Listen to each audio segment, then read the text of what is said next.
Welcome to the Sonic Days podcast, home of all things audio. This season was recorded live at Sonic Days 2024. Today we're exploring Dolby Atmos mixing, from headphones to the studio. John Scanlon, Senior Manager at Dolby's Creator Lab Global Education Program, shares tips and techniques for creating immersive mixes that sound great across different setups, whether you're working with headphones, a home studio, or a professional environment. So just to tell you briefly about Dolby Creator Lab, because that's not why we're here necessarily. We're here to learn about headphone to speaker translation.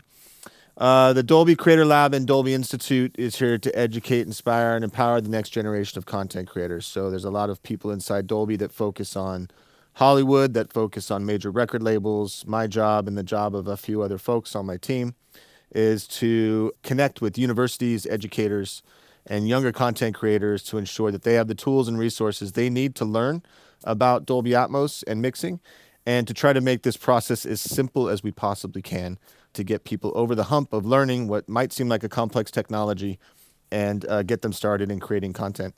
This is our website. I think that for a lot of you, this will probably be interesting. This is a site dedicated to a learning management system, and that has a full set of curriculum. It has exercise content you can download, and this will span every DAW from Pro Tools to Ableton to Logic, etc.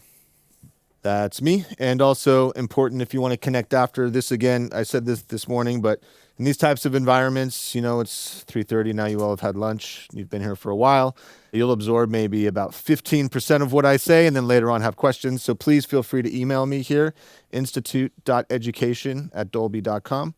I'm here to help, especially if you're an educator, you have a school, you want to talk about teaching Dolby Atmos, we can connect and talk about that. Or if you have questions in general, I can also, if you have questions about Dolby technology outside of education, I could probably direct you to the appropriate folks to help get your questions answered. And now we will begin. So, Dolby Atmos, headphones to speakers.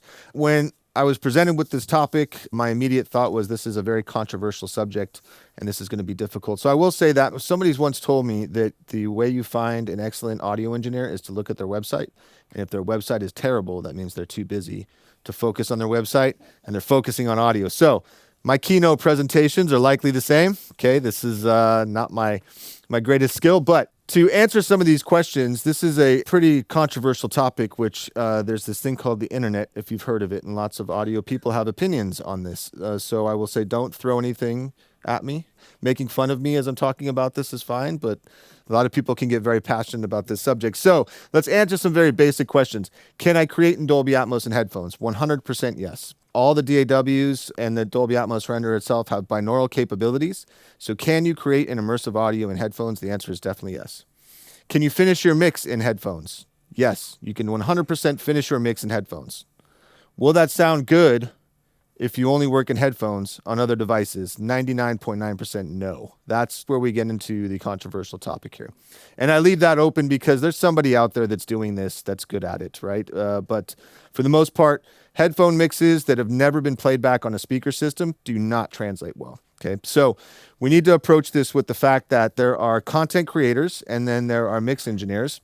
Sometimes they're the same, but you can definitely have a content creation space where you're creating immersive audio on headphones as long as you're paying attention to mixing that or checking that on a speaker system at some point. This is no different than stereo audio, right? So if you do a stereo mix in your bedroom, then you take that to your headphones, then you take that to your car, then you take that to a smart speaker, so on and so forth. Dolby Atmos has to be approached the same way. So again, to go back, can you mix on headphones? 100%, but you need to be sure that you're aware of the fact that you need to check this.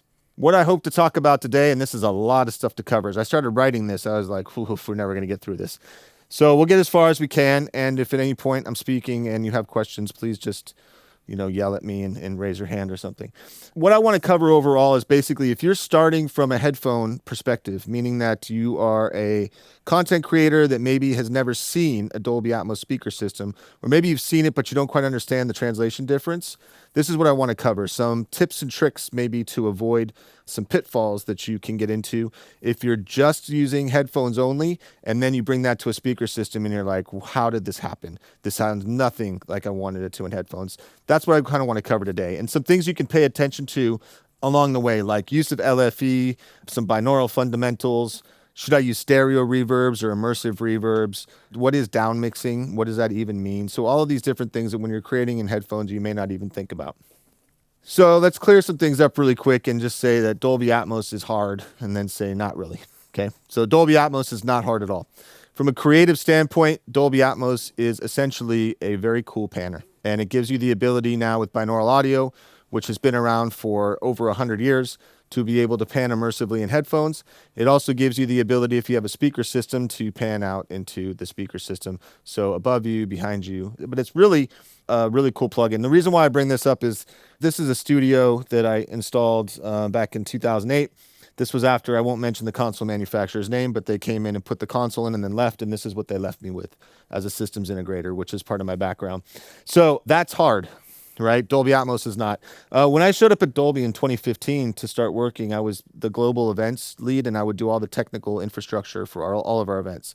So when I first showed up, this is only one of them, but somebody rolled 2 racks into my workspace and said, this is Dolby Atmos, connect it and make it work. I was like, I have no idea what you're talking about. What is Dolby Atmos? I'm just thankful that Dolby hired me. So that's hard.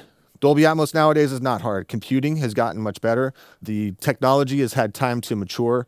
It's ended up in different places than I think anybody ever thought it would. It started in cinema, obviously. Now it's in podcasting, music, gaming, etc. So Dolby Atmos is no longer really hard. It's just like anything else in audio. You just have to spend a little time of it. And there's this kind of guess what moment. Audio has changed and people have opinions. So you go to this thing called the internet, and who's right on the internet? Nobody knows. I always make a joke that Dolby Atmos is like, oh, I have some stomach issues. So I go online on the internet and I look up my symptoms, and what does it say? I'm going to die. Basically all the time, right? The Dolby Atmos is the same thing. So you go look Dolby Atmos online, you don't quite know whose opinion matters. This is the same that audio has been for a very long time. When we moved from tape into digital audio, lots of people had opinions, lots of people shut it down. Now, unfortunately, I love tape, but we don't use tape anymore, right? For the most part. We do, but not for the most. Wave versus MP3. Uncompressed audio versus compressed audio. That was another fundamental argument in the audio community, right? And Dolby Atmos ends up being, immersive audio or stereo, which is better? How do I use it? That's what we're going to discover. This third point right here I think is really important. I have to learn audio all over again. This is kind of the reaction I get when I talk to instructors at schools about this. It's like, oh, this seems so difficult. Everything you've ever learned about audio is absolutely applicable. You just have more space to put it. That's all there is. And if you take into consideration some of these pitfalls that I'm about to tell you that I've been able to, after speaking with many people over the past couple of years, figure out that these are the common pitfalls and mistakes that people make, then we'll get through this together. Okay, so first of all, I said this morning as well, but surround audio is not a new concept. So a lot of people will think Dolby Atmos, immersive audio, this surround thing, it's brand new. It's definitely not brand new. Surround audio has been around for a very long time. For the most part, it's been focused on sound for picture. It's been focused on cinema, episodic content, etc. Music community tried to have a go at this around the time of DVD, which was the late 90s. DVD audio was a format, super audio CD, used direct stream digital. It's a bit different. We won't get into how it worked. But in any case, both of these formats sounded incredible. The problem was the consumer, right? So the consumer could not go out and buy all new speakers. The consumer did not want to go out and buy a new player to play back this new format of audio. And they also didn't want to purchase their music all over again. So the formats failed, again, not because they weren't good, just because access was not there. We're free from channel-based restrictions now, and that's really the failure of these, is the technology, the format itself could not expand and contract, and this is what Atmos can do beautifully. So on one hand, it's a very cool panner, and it is a great creative mechanism for us as content creators. On the other hand, it's a brand new delivery mechanism, and it allows us to create an immersive mix, package that, send it out over a streaming service, and on the other end, the devices are smart enough to unpack that as appropriate. Cool? Okay, so let's talk about what kind of mixing environment you actually need. And there are 3 that I'll talk about today of varying proportions. The first one is me scared writing this lecture about saying that you can mix on headphones and wondering who's going to yell at me later for it.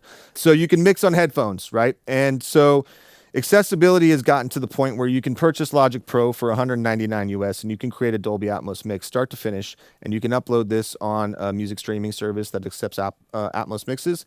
So it's there, right? So for the laptop, I call them loosely bedroom producer, right? Whatever we want to call ourselves. This is totally accessible to you. You can do this. You can mix in headphones on Pro Tools, Ableton, so on and so forth.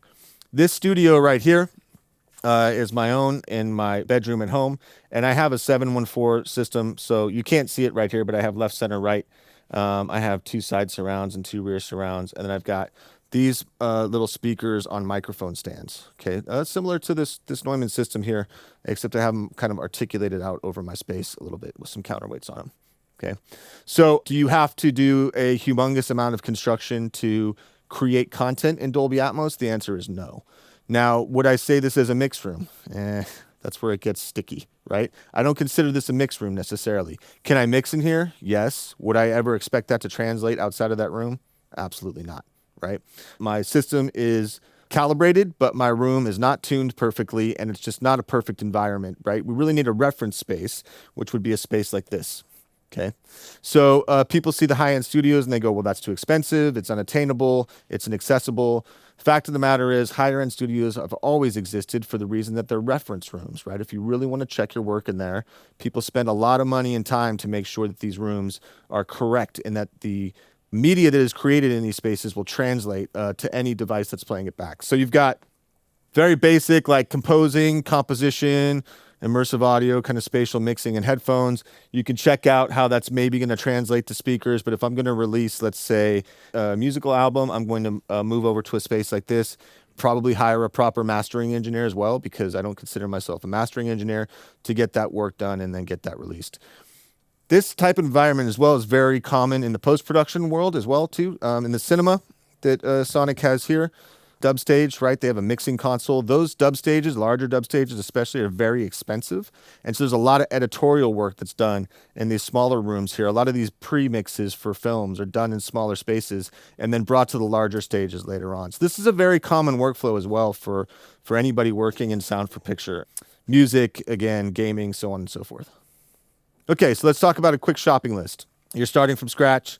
You want to get into Dolby Atmos. First of all, I'll tell you that we've got some awesome resources on professionalsupport.dolby.com. And there's a whole video right here that will show you how you can set up a room, let's call it semi-pro environment, right? And you can do this content creation type work that I've just talked about. The basics are you need a computer, obviously. You need your DAW, whatever DAW you choose to use. And then you need headphones. That's where you can start. So again, for $199 US, Logic Pro, fully capable to do Dolby Atmos work. You can start there and then move on. Pro Tools will also do it. Application's a little bit more expensive. Everybody's got their flavor of DAW that they like. Now, when we get into a monitoring system, this is number one. So if we had to rate anything of importance, it's not the speakers you choose, it's the acoustics of your space.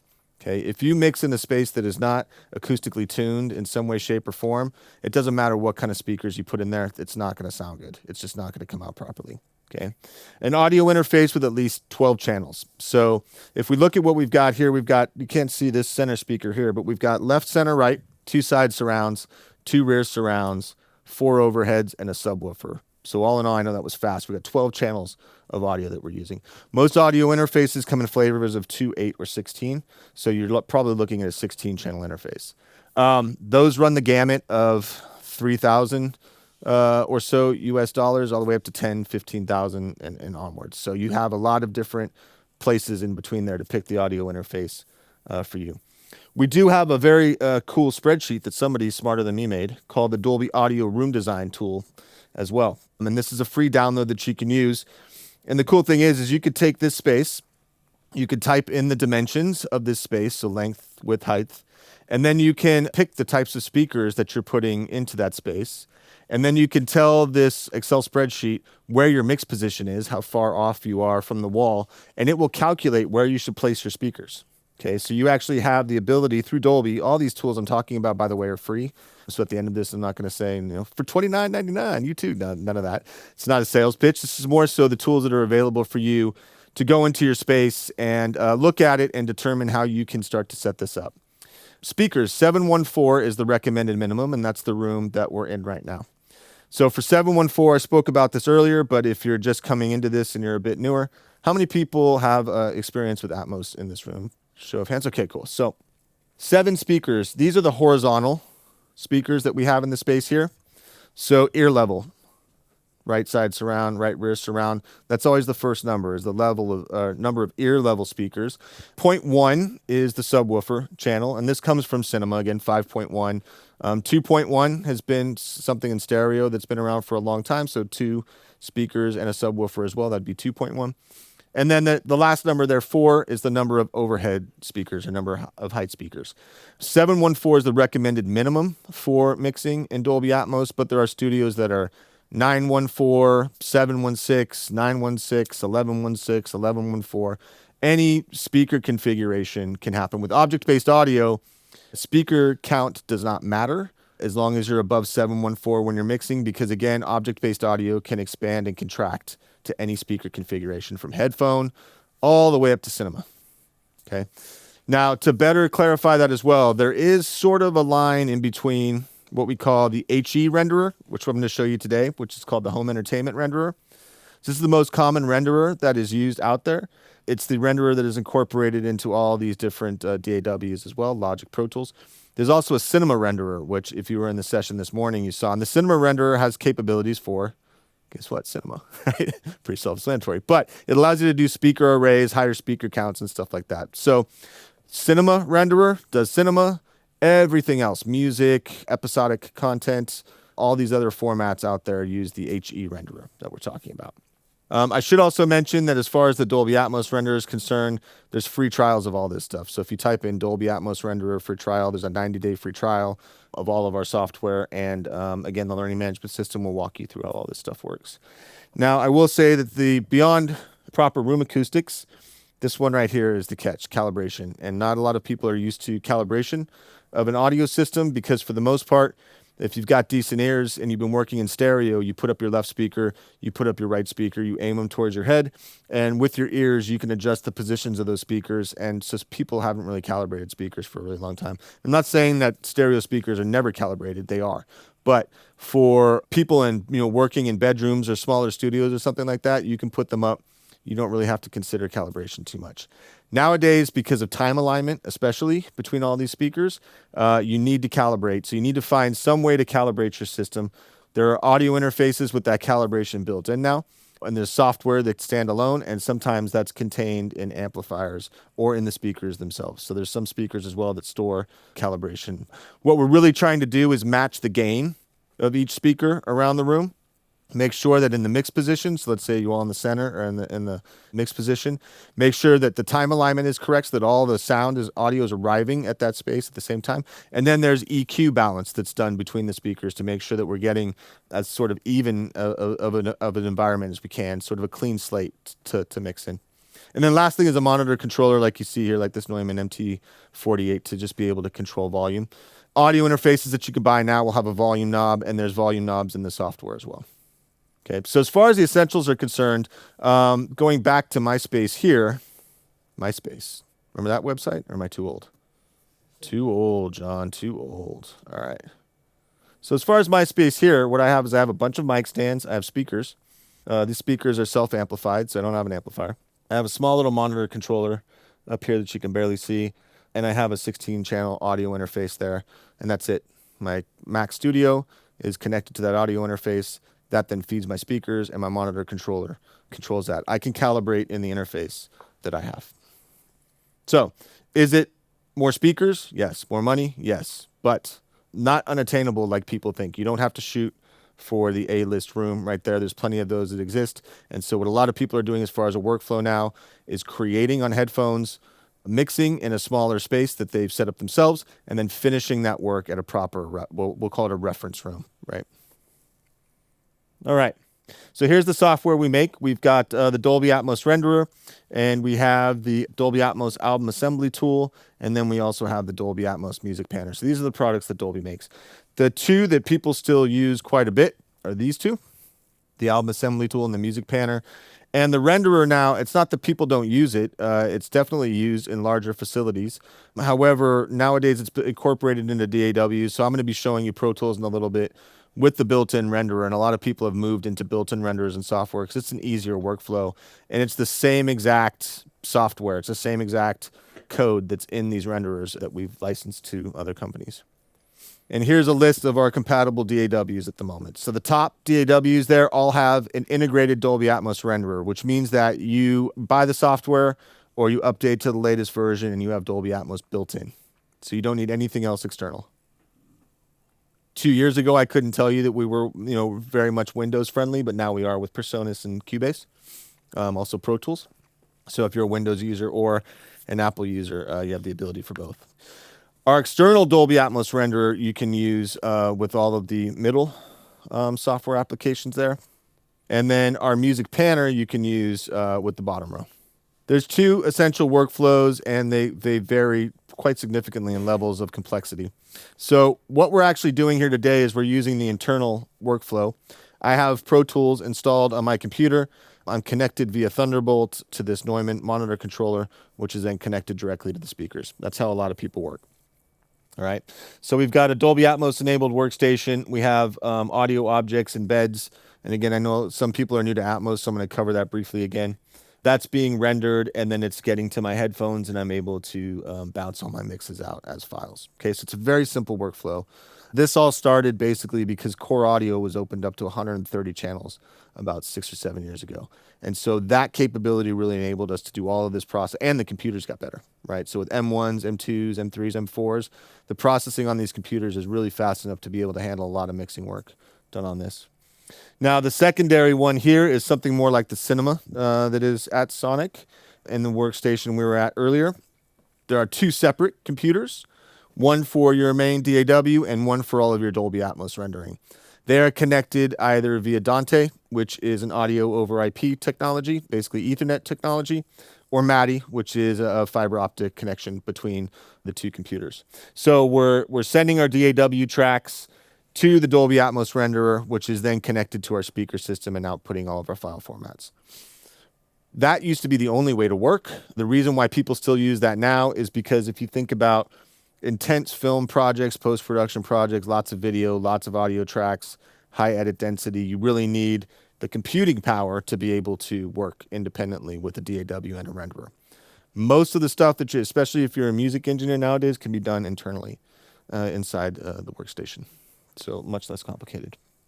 Okay, so here's the biggest question when we're talking about headphone to speaker translation, and then we're going to get into some listening here in a little bit, is who are we actually mixing for? And I think this question is not asked enough, because we oftentimes, as content creators or mixers, get into the habit of losing ourselves in our own world. And this was also the problem, I think, with surround audio in the beginning, is you could mix in surround all day and everybody kind of forgot about the people that want to listen to the music that we're creating, the fans. And they're like, oh yeah, you can't listen to what I just did. That's a problem.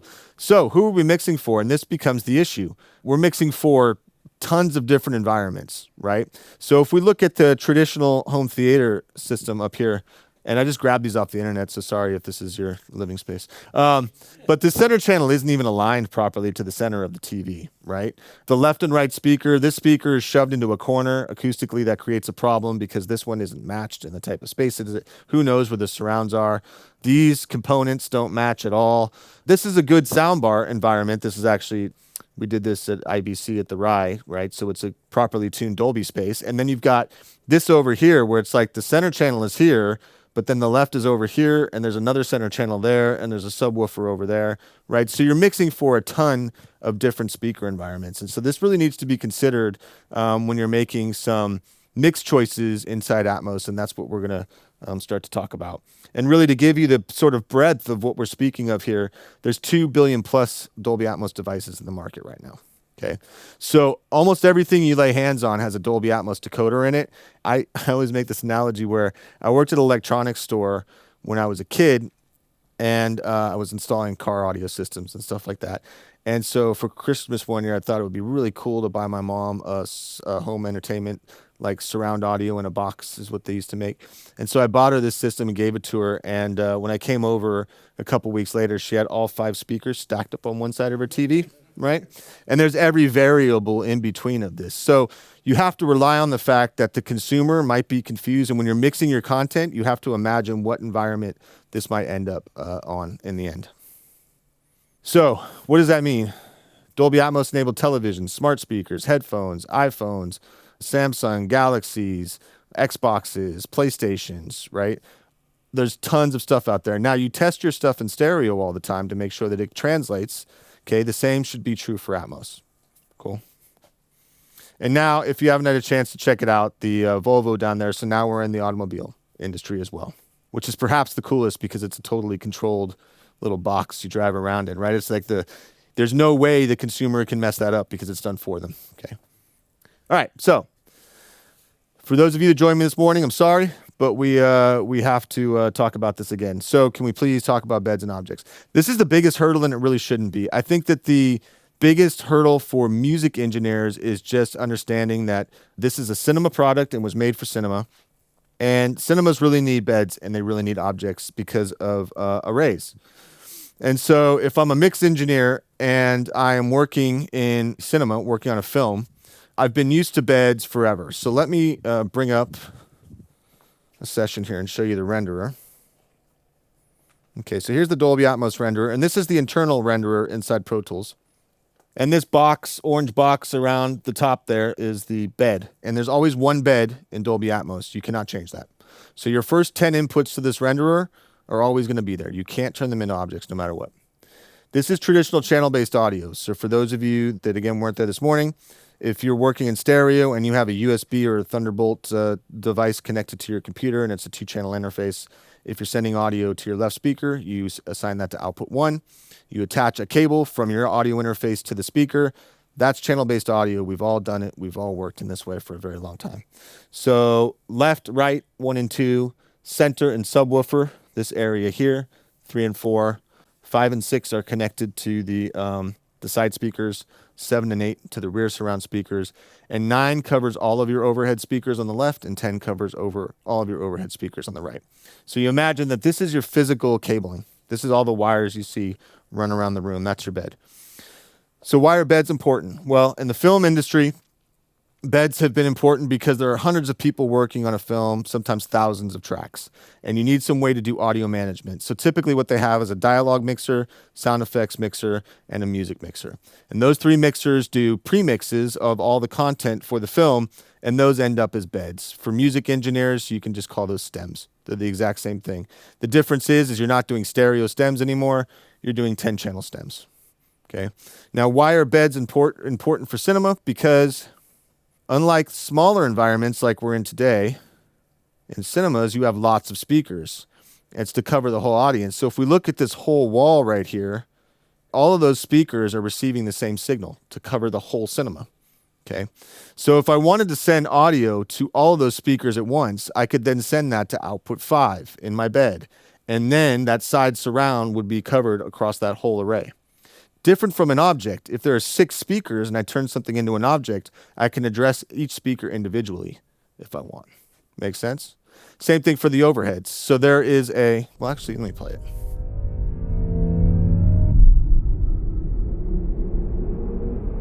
This is Dolby Atmos, the world's first object-based cinematic audio.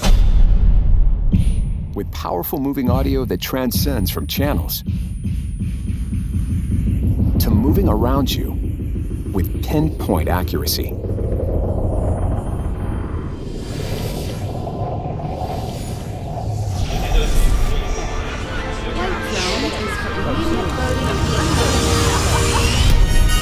Whether the soundscape sets the mood of a scene. Put your vehicle to the side of the road.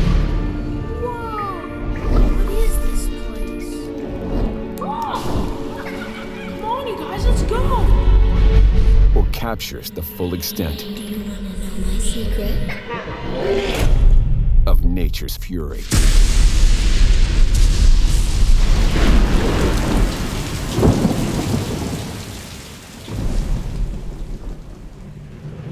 Okay, I'm going to stop it there. It gets very dramatic. So You notice a lot of stuff moving around you, so let's break down why in a cinema sense you might want to use a bed. So we can look at beds as foundational elements in a mix.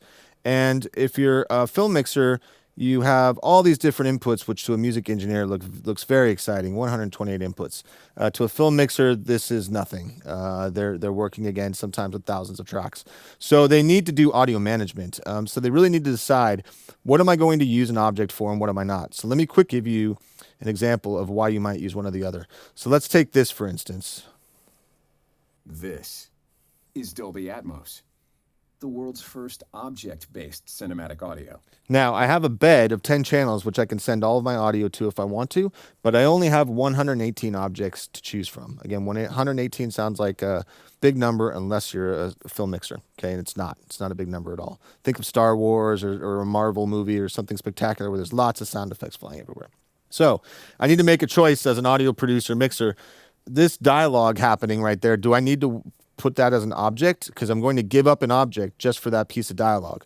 Or do I just put that in the bed in the center channel? Probably just going to stick that in the bed in the center channel. There's no dynamic movement to it. I don't need an object for that particular sound. Now, if I take something like audio track number 40.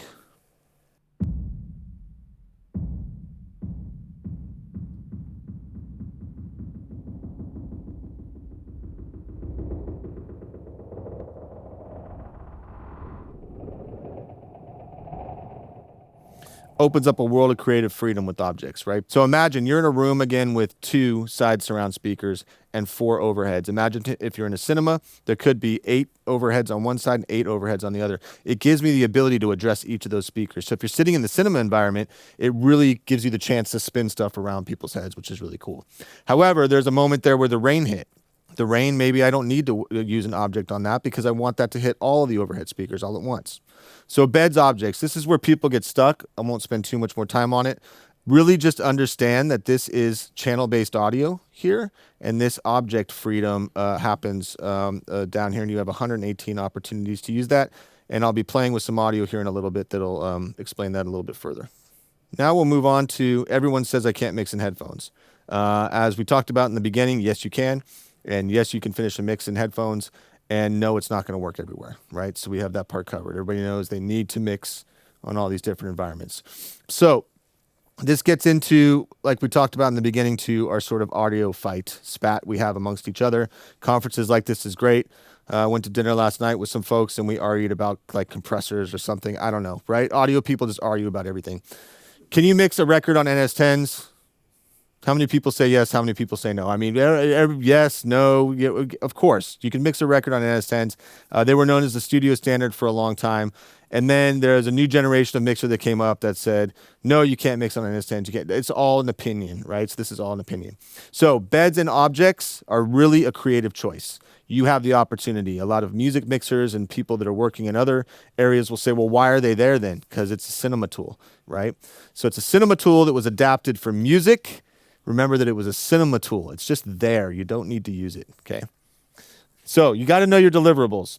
Now let's talk about binaural audio a little bit, because again, this is how you get started.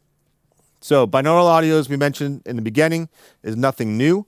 In 1881, the theatrophone was basically microphones set up in a space, and those microphones were transmitted over phone lines. And then in the home, people would hold speakers to the sides of their head, and they were actually able to experience the environment from that, okay? And that's because as human beings, these big fleshy things, right, determine how we hear sound and localization, where that's coming from. Now, binaural recording has been around for a very long time as well. And these recordings, the first binaural recordings I ever heard when I got into the industry were like in the late 90s. They were on CD. You had to have a CD player, and you had to actually put on headphones to hear this. And it was binaural dummy head that has microphones that were actually installed where the ears are, where the eardrums would be to pick up sound. And then the recordist would go out and place this head in a field and play catch with a dog, right? And you could really feel the ball like flying through the air and landing far away. So our ears and our brains are actually able to determine distance dependent upon sound, directionality because of this big thing called my head, right? Higher frequencies will bounce off of my head, lower frequencies will wrap around.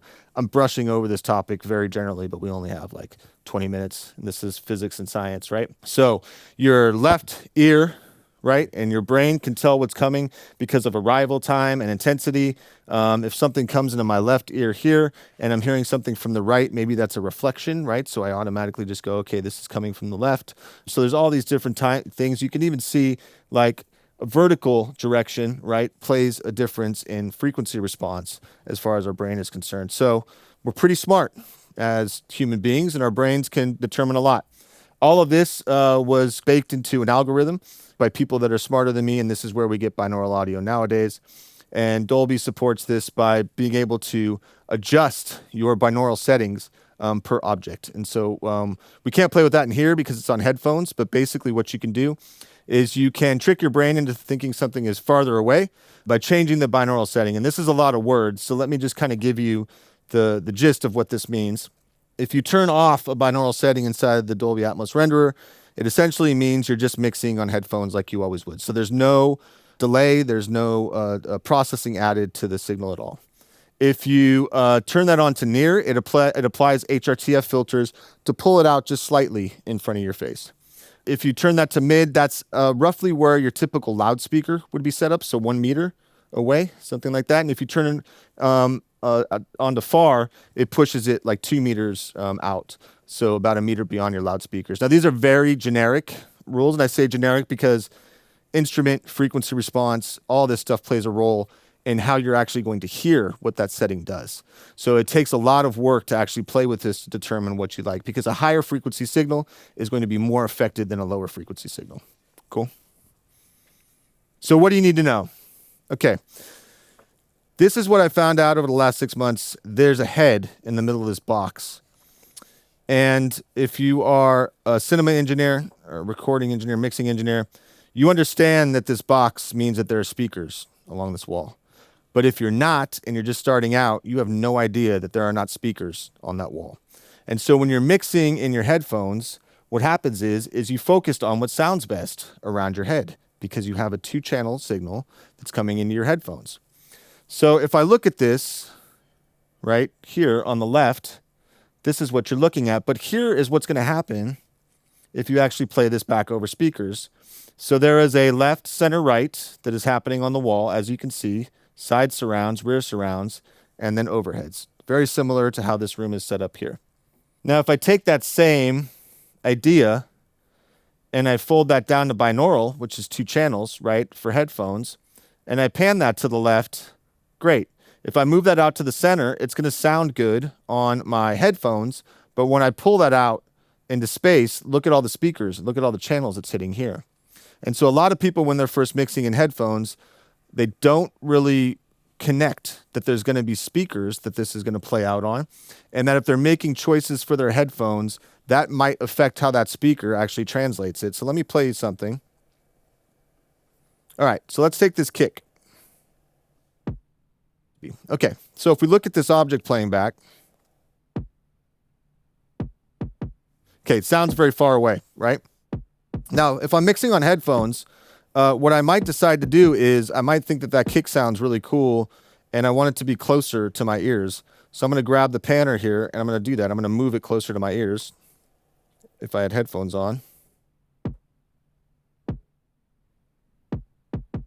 And as I start to pull it towards my head,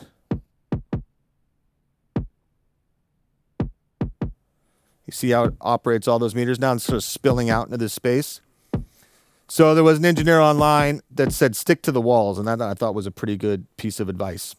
Sticking to the walls basically means that if you keep your object panning and your instruments along the walls of this box, that it's going to translate from your headphones to speakers more efficiently and better. You're going to get more of what you expect. What a lot of people I find are doing in headphones is that they're mixing to what happens in headphones. So imagine that you're the silhouette in the center of the room here.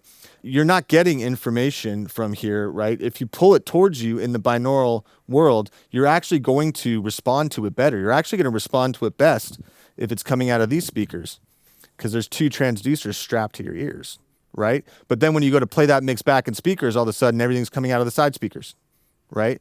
So it's a little bit daunting to start to mix on headphones and have this experience where you go from headphones to a speaker system and you go, this isn't what I want at all. There's another parameter inside here called the size knob, which was my downfall when I first started doing this because, quite frankly, it's awesome. But I discovered the size knob. Watch this.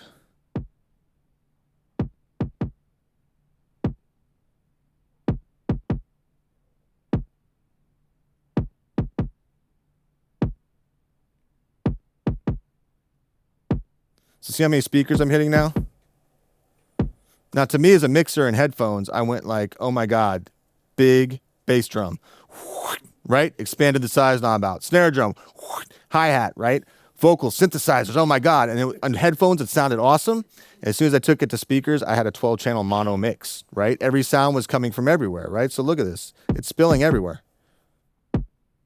Turn down the size. Now it's directional. So again, this isn't right or wrong, but it's definitely a creative choice and something that is going to pose you a lot of issues if you don't know what it's actually doing when you move from headphones to speakers. All right, and so that really comes from when I'm pulling this object in towards my head when I'm listening in a speaker system is going to spill out. You can see these meters firing right here, and you can see these green speakers actually lighting up. Versus what you're actually seeing when you're listening to a binaural mix, which is stereo, you're not seeing that happen at all. You just know in your headphones it sounds cool to you and it's where you want it to be. And then you move it to speakers again, and like I said before, it spills out. Okay, size knob, so much fun. You got to be really super careful with this size knob as well, because as I just demonstrated, when you're mixing in binaural here and stereo, you can move that size knob around and make it bigger. But then when you drop it on speaker systems, all of a sudden, boom, that sound is everywhere. And not only is that sound everywhere, but every sound is everywhere. And so people use the term smear a lot. Again, I joked it's 12-channel mono. It really ends up being that way with all these things you got in your mix. Okay, so vocals should seem like they could come from the sides, and that's, again, what I just described there, because when you're listening on headphones, right, you're basically at 90 degrees, right? And when you're doing these speakers here in the front, that's definitely going to affect when you move from a headphone mix with two speakers strapped to your head to something that's directly in front of you. Okay, so not bad or good. Use the size knob. Don't. Just understand how it's going to translate when you move through it. What's going to happen is that hopefully with this knowledge and with practice, what you are going to be able to do is create better mixes on headphones that are going to translate more easily. I think that's the point of this all. There's no right way or wrong way to do it. You just have to know as you're moving through all of these different types of systems what's actually going to happen with the rendered audio. Last thing, height channels are really overused, and this. My first 10 Atmos experiment mixes, okay, I use the height channels like crazy because it's fun. It is a lot of fun to move stuff around. And you will hear mixes where, it's overused and it's underused, and people think, the slang term is it doesn't sound Atmos-y enough. Really what I can say is that if you're in film production, there's this thing called the fourth wall, right? Where when you're watching a film, the actors don't look directly at the camera because then it takes you out of the story. You think, why are they looking at me, right? Or it is used for effects sometimes in films, right? But there's that fourth wall there. And really what you have to focus on when you're working in Atmos, both binaurally and then to speakers, is making sure that whatever you're trying to do as far as content is concerned, the creative intent behind that, you're not pulling people out by your engineering tricks. Another producer I just met said that engineers love tools and artists love emotion, right? The artists don't care about our tools, but we think they're cool. I mean, the first surround mix I ever did in the early 2000s, the artist hated it because I was like showing off. Like, look, I can spin your vocal around, right? And he's like, that makes no sense to me. All right, so the fourth wall, like I just mentioned, so the imaginary barrier, right, between the content consumer and the artist.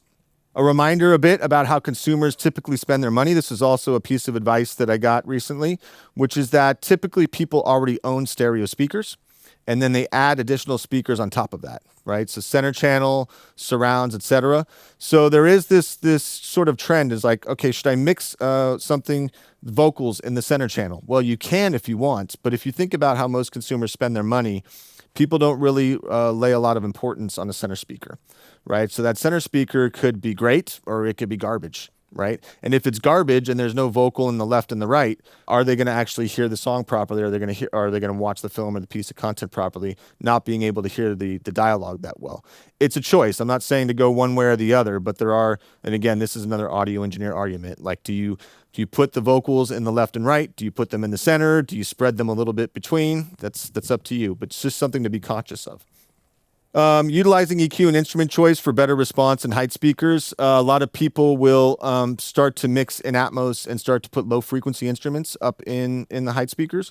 The same like psychoacoustics that have always applied in audio still apply. So if you put a hi-hat in the height speakers, it's going to seem higher than a bass guitar, right? Bass frequencies seem low, high frequencies seem high, all these same. So if you take, again, this idea that you're not learning audio all over again to mix in Atmos, you're just taking the stuff that you already know and applying that to a bigger sound field. Okay, we don't have time to get into LFE and down mixing. I will just tell you this quickly, that when you're working in Dolby Atmos, there's this new concept to people called LFE, and this is for music mixers specifically because they have not been aware of LFE before, so low frequency effects. There's this kind of thinking that this is a subwoofer channel, and it's just not. Most speaker systems are bass managed, meaning that any speaker or any frequency below a certain frequencies below, let's say 120 hertz, or in this particular diagram 80 hertz, and that are in the ear level speakers will be redirected to the subwoofer, and that's to help manage the system overall and give us low frequency control, mid frequency control, and let these speakers really do what they were meant to do, right? Which is the mids and highs and some of the lows, but then we want those extended lows to be handled by the sub. So consumer systems are also bass managed, right? So if you hook up a Sonos soundbar like we have in the Dolby Lounge and you have 2 surrounds and a subwoofer, those systems are all bass managed too. Cinema systems are bass managed as well. So what you'll see here is that these speakers are fed into filters, and that's redirected into the subwoofer at a certain crossover point, okay? Now, the LFE channel, if you look, is absolutely separate from that chain. So both of these are feeding the subwoofer. Okay. So what you have to be careful of is that the LFE channel for a lot of music engineers is looked at as cool, extra bass send.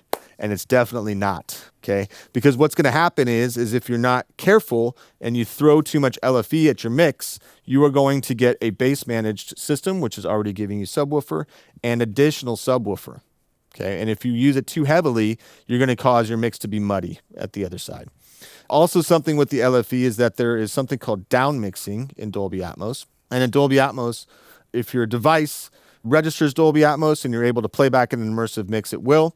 If not, there's a stereo down mix that's sent along with that Atmos mix, and it picks the stereo. LFE is emitted from that stereo down mix. Okay, what that means is it's just not there. Okay, so what you should do is look to balance your whole mix with the low frequencies happening in your speakers here. And if you turn off that subwoofer, it should feel nice because that's what your stereo mix is going to be like. And then for people with subwoofers, you can give them a little bit of LFE if you want to, but you need to be careful about that.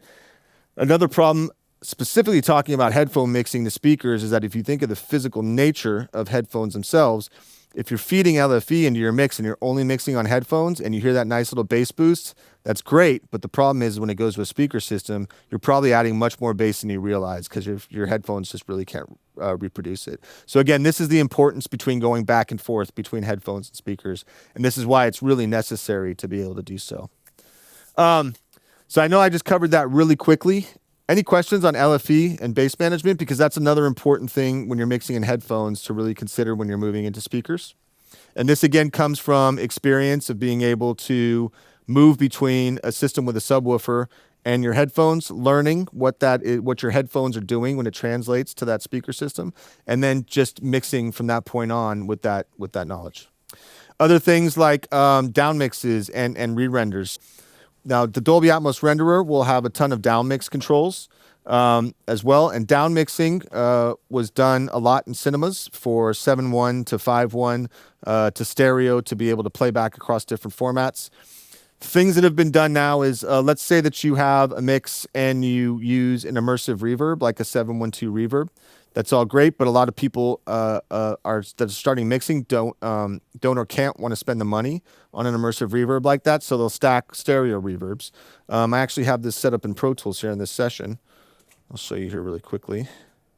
And so what you're able to do is you're able to create separate aux sends, and then you're able to take those separate aux sends, direct those to reverbs, and then pan those reverbs out as objects.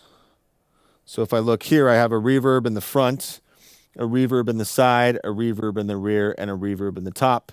Those are all assigned to different objects here, and I've panned those out accordingly, left and right, side surrounds, rear surrounds, and then overheads. Okay, so it's a great way to be able to have an individual send, to be able to have a reverb in the front, separate reverb control level for my mids, separate reverb control level for my rears, and also for my tops. You have to be careful because when that folds down to stereo, they're going to stack on top of each other. Right? And this is something with experience that you just need to go in and listen to it and see what it does. But this is something you see a lot on YouTube. You see engineers doing this all the time, and it's a great technique and it works really well. But you yourself have to go in there and get off the headphones and into a speaker system and down mix that to stereo and see what's actually going to happen when these things collapse down into a left-right mix. Nowadays, a lot of people are doing Atmos first mixes, which means that they're mixing in Dolby Atmos and they're creating all these other channel-based deliverables right from the renderer. Okay, so getting used to that functionality can, of course, save you a lot of time. And so when you're experienced enough to be able to figure out the headphone to speaker system to stereo down mix, you'll learn how to place these things appropriately. When do you need a Dolby Atmos studio? When you're finishing. So we talked about this before. When do you need a reference room? That's always the question. Of course, if you are an A-level artist, you might already have your own Dolby Atmos mixing room. If you're, a major label artist who can afford to go into a studio, you may want that. But how do you, as a content creator who may not have those resources right now, get started? You need to go in there to master your work. And this is mastering similar to stereo. You're getting a separate set of ears. You're getting a Dolby Atmos mix engineer who is used to creating deliverables. There are other things we didn't talk about today, like there are brand new specifications for loudness that need to be adhered to. There are file formats that need to be delivered. We can't discuss that today because that's a whole other topic. But mastering engineers can help you do that. And it's not that you can't do that yourself. We've got plenty of material on our learning site that can walk you through that should you decide you want to do that. But I will tell you that a lot of people move between DAWs now. I have been a Pro Tools user, a light Logic user. I've had to learn Logic quite a bit now to be able to help out students and instructors using Logic to move stuff into Pro Tools and also to navigate Dolby Atmos in Logic. Ableton, I'm not an efficient Ableton user at all. I can get around, but I've had to learn that to be able to help people over the hump and use Ableton. So I will tell you that it is definitely a multi-DAW world nowadays, and so you should get used to that as well. A lot of people, when they're moving their sessions over, they will commit all their plugins to tracks, and they will essentially start to create stems. Okay, and before they start mixing in Atmos, or they're mixing in Atmos and have the capability from the start, right? So they're actually in a studio. But if you're deciding you're taking your headphone mix, you want to move this now into a reference room because you want to make a record, you should commit as much as you can to all your processing before you move that into the studio and have your stems ready so that when you get in that environment, you're not worried about, missing an EQ or missing a compressor, something like that. So these are some new deliverables and QCs that we need to pay attention to. Overall, I will tell you that they're not daunting. There's not much to them, but it does take a bit of getting used to. We are out of the days in Atmos world of the loudness wars in stereo. And so the loudness wars, if you're not familiar, is the over-limiting, over-compressing of stereo audio that has been happening for some time. And I won't get on my soapbox and talk much more about it. Everybody can have their opinion, again, in the audio world.